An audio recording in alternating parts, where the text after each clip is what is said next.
चावल का भरता। मुंबई के वृंदावन कॉलोनी में विवेक नाम का एक आदमी अपने परिवार के साथ रहता था। उसके परिवार में उसकी माँ सुमित्रा, पिता सुरेश, उसकी पत्नी अर्चना और उसके दो बच्चे रवि और नेहा थे। विवेक प्राइवेट नौकरी करता था। उसकी पत्नी अर्चना बहुत मेहनती और घर का काम फटाफट निपटा देती थी। लेकिन उसकी एक आदत होती है, वो अपना समय बचाने के लिए हमेशा चावल और सब्जी का भरता बना देती थी। ये चावल सब्जी का भरता खा खा कर सास, ससुर और पति से लेकर बच्चों तक सबके चेहरे पर हमेशा बोरियत साफ झलकती थी। मम्मी, हर दिन ये चावल का भरता। मेरे दोस्त के घर पिज्ज़ा पास्ता बनता है, हमारे यहाँ ये भरता, ऐसा क्यों?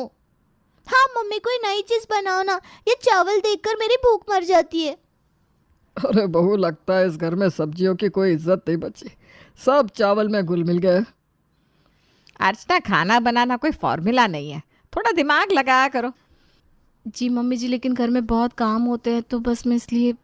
अरे काम तो सबके घर में होते हैं बहू, इसका ये मतलब तो नहीं कि कुछ भी उल्टा सीधा बनाकर खिला दोगी। सुमित्रा को चावल और सब्जी का ये फॉर्मूला खाना बिल्कुल पसंद नहीं था। वो हर दिन अर्चना को ताने मारती, जिससे घर का माहौल ऐसा हो गया था जैसे वो घर नहीं युद्ध का मैदान हो। अगले दिन वो फिर से सबके लिए अच्छे से मिक्स वेज सब्जी और चावल बनाती है, लेकिन बच्चों के स्कूल जाने की हड़बड़ी में वो सुमित्रा को फिर से दोनों चीज़ें मिक्स करके परोस देती है, जिससे सुमित्रा गुस्से में अर्चना से कहती है, अर्चना, ये क्या चावल का भरता रोज रोज परोस देती हो? खाने में थोड़ी तो वैरायटी लाओ। मम्मी जी, मैं कोशिश तो करती हूँ, लेकिन सुबह इतनी जल्दी होती है कि मैं भूल। कोशिश नहीं, मुझे हुनर चाहिए।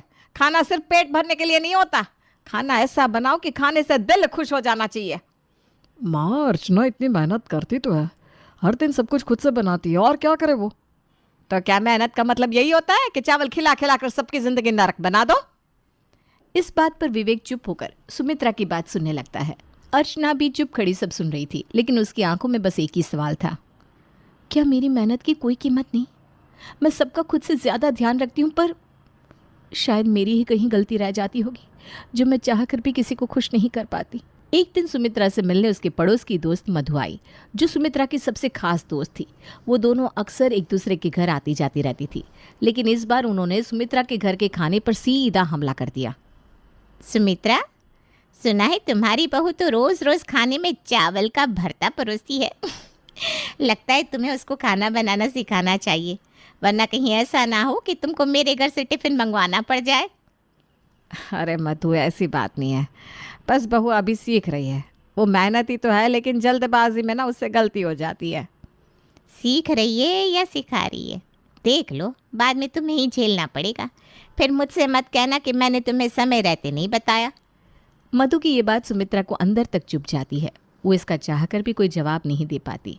अब उसने ठान लिया कि अर्चना को कोई ना कोई सबक सिखाना ही होगा, वरना आज मधु कह रही है, कल उस कॉलोनी की दूसरी औरतें भी उसका मजाक उड़ाएंगी। दूसरी ओर बच्चों को भी अर्चना के खाने से हर दिन नई शिकायत होती, क्योंकि उनके दोस्तों के घर नई नई डिश बनती, लेकिन अपने घर का खाना देखकर उनका मूड खराब रहता। मम्मी, मेरे दोस्त कहते हैं तुम्हारी मम्मी को पिज्ज़ा बनाना भी नहीं आता, ये सच है क्या? ऐसा तुमसे किसने बोला? हाँ मम्मी, हमें भी टेस्टी चीज़ें खानी है, रोज़ रोज़ चावल खाने से हम भी एक दिन चावल बन जाएंगे। बेटा, चावल सेहत के लिए अच्छा होता है, पिज्ज़ा और पास्ता खाने से तुम लोग बीमार पड़ सकते हो ना। तो दोस्तों के घर सब क्यों बीमार नहीं पड़ते, बस हम ही बीमार पड़ेंगे क्या? मुझे नहीं सुनना कुछ, मुझे पिज्ज़ा खाना है, पिज्ज़ा खाना है, पिज्ज़ा खाना है। अब बच्चों की ये छोटी छोटी शिकायतें भी अर्चना के दिल को और ज़्यादा चुभने लगी। उसे समझ में नहीं आ रहा था कि वो कैसे सबको खुश करे। उन दिनों उसकी ननद पायल भी उसके मायके आई हुई थी। तभी उसके ससुर सुरेश, जो हमेशा हल्के फुल्के अंदाज में बात करते थे, वो भी इस बार चावल के मुद्दे पर अर्चना को टोकने लगे। बहू, अगर यही चलता रहा ना तो जल्दी हमें चावल की खेती करनी पड़ेगी, फिर चावल अपना ही होगा। तो बस चावल उबाल कर चिंगाला लहू करते हुए आदिवासियों की तरह जिंदगी जी लेंगे। पापा, और हम सब ना चावल किंग फैमिली बन जाएंगे। ठीक है, अब मजाक बंद करो। अर्चना, कुछ अलग बनाना सीखो भाई, खाने में बस चावल का भरता तो मत बना दिया करो। जी मम्मी जी, मैं समझ गई, कोशिश करूँगी। अर्चना ने अब ठान लिया कि अब वो सबकी शिकायतें खत्म कर देगी। उसने खाना बनाने के नए नए तरीके सीखने शुरू कर दिए। वो इंटरनेट पर रेसिपी देखती, सुमित्रा से सलाह लेती और बच्चों के लिए खास डिश बनाने की कोशिश करती। उसकी मेहनत अब सुमित्रा को भी दिखने लगी थी, इसलिए वो मन ही मन उससे खुश रहने लगी थी। नेहा, आज तुम्हारे लिए मैं पिज्ज़ा बना रही हूँ और रवि तुम्हारे लिए पास्ता। अब बताओ मेरे बच्चों, तुम्हारी मम्मी कैसी है? मम्मी आप बेस्ट हो। आज मैं अपने दोस्तों को जवाब दूंगा। मेरी मम्मी को सब कुछ बनाना आता है। अच्छा है बहू, अब मैं उस मधु को भी बता दूंगी कि मेरी बहू हर काम में माहिर है। और चावल का क्या होगा? कहीं खेत में जाने का मौका ना छूट जाए भाई। पापा जी, अब मैं चावल को थोड़ी छुट्टी दे रही हूँ। आप लोग सब खुश रहिए, बस मेरे लिए यही खुशी की बात होगी। अर्चना की मेहनत रंग लाती है। वो धीरे धीरे करके घर का माहौल बदल देती है। अब घर में चावल का भरता नहीं, बल्कि घर में नए नए खाने की खुशबू सबकी भूख बढ़ाने लगती है। एक दिन अर्चना सुबह 6 बजे उठी। उसे सबसे पहले बच्चों का नाश्ता और स्कूल का टिफ़िन तैयार किया। उसके बाद वो विवेक के लिए लंच बनाती है और अपने सास ससुर के लिए चाय। इसके बाद उसने घर के बाकी काम किए। इतने सारे कामों के बीच उसे कभी भी अपनी पसंद नापसंद का ध्यान रखने का समय मिल ही नहीं पाता था। पता नहीं मैं सबके लिए इतना कुछ करती हूँ, फिर भी कोई मुझसे खुश क्यों नहीं होता। मम्मी आपने लंच में आज पिज्ज़ा क्यों नहीं दिया? हाँ, और आपने आज मेरा पास्ता भी नहीं बनाया। आप पक्का हमें बोरिंग बनाने की कसम खा चुकी हो। अरे भाई, मम्मी से इतना डिमांड मत करो। काम के चक्कर में वो खुद को ही भूल चुकी है। हाँ, सबको मुझसे बस शिकायत ही है। कोई ये नहीं सोचता कि मैं कितना काम करती हूँ। बहू, शिकायतों का क्या है, ये तो रोज़ की बात है, लेकिन खाने में थोड़ा स्वाद तो होना ही चाहिए ना। अर्चना फिर से चुपचाप सब सुनती रही। उसे लगा कि उसकी मेहनत को कोई नहीं समझता। वो अपने कमरे में जाकर कुछ देर के लिए बैठ गई।